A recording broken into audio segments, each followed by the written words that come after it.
특허청이 영탁 막걸리라는 상표에 대해서 등록을 거절한다. 안녕하세요. 임지연 변호사입니다. 최근에 굉장히 이슈가 된 사건이 있습니다.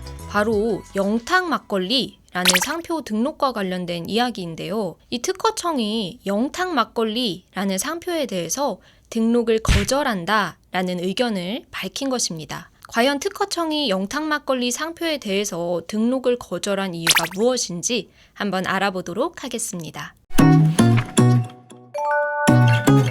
막걸리 제조회사인 A사는 미스터 트롯 프로그램을 통해서 큰 인기를 얻은 가수죠.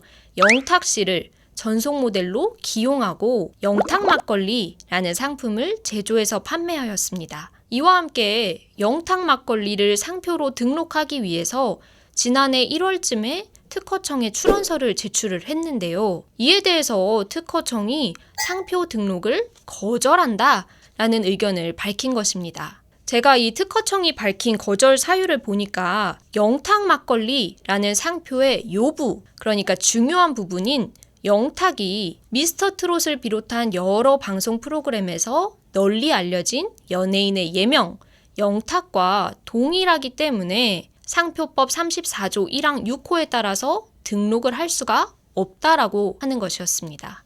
이 상표법 34조 1항 6호는 어떤 규정이냐면 저명한 타인의 성명 또는 예명 등을 상표로 등록을 할 수가 없고 다만 그 타인의 승낙이 있는 경우에는 상표 등록을 할 수 있다라는 규정입니다. 정리하면 이 가수 영탁 씨는 굉장한 유명인이고 그렇기 때문에 이 영탁이라는 이름이 포함된 영탁 막걸리라는 상표를 등록하기 위해서는 가수 영탁 씨의 허락이 있었어야 하는데 이 영탁 씨의 허락이 없었기 때문에 해당 상표는 등록을 할 수가 없다는 것입니다. 추가적으로 좀 더 설명을 드리면 이 저명하다라고 하는 것은 우리가 상표를 출원할 때를 기준으로 했을 때 사회 통념상 일반적으로 널리 인지될 수 있는 정도를 의미합니다. 쉽게 생각해서 연예인이나 유명한 스포츠 선수의 이름 등으로 직감할 수 있으면 충분하다라고 생각하시면 되겠습니다. 이 유명인의 이름이 포함된 상표 등록과 관련된 문제는 종종 발생하는데요. 사실 이 영탁 막걸리 사건 이전에도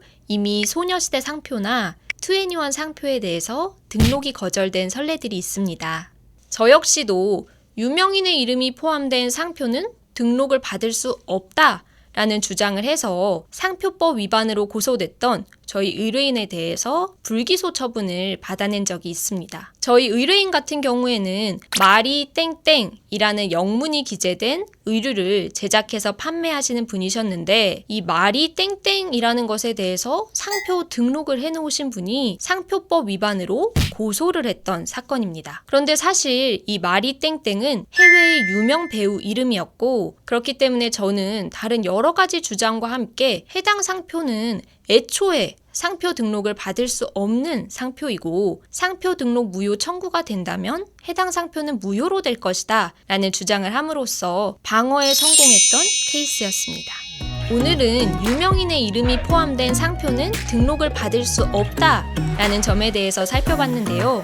지금 등록하시려는 상표에 유명인의 이름이 포함돼서 상표 등록을 받을 수 없는 것은 아닌지 한번 꼼꼼히 따져보실 필요가 있겠습니다. 지금까지 법무법인 고구려 임지연 변호사였습니다. 감사합니다.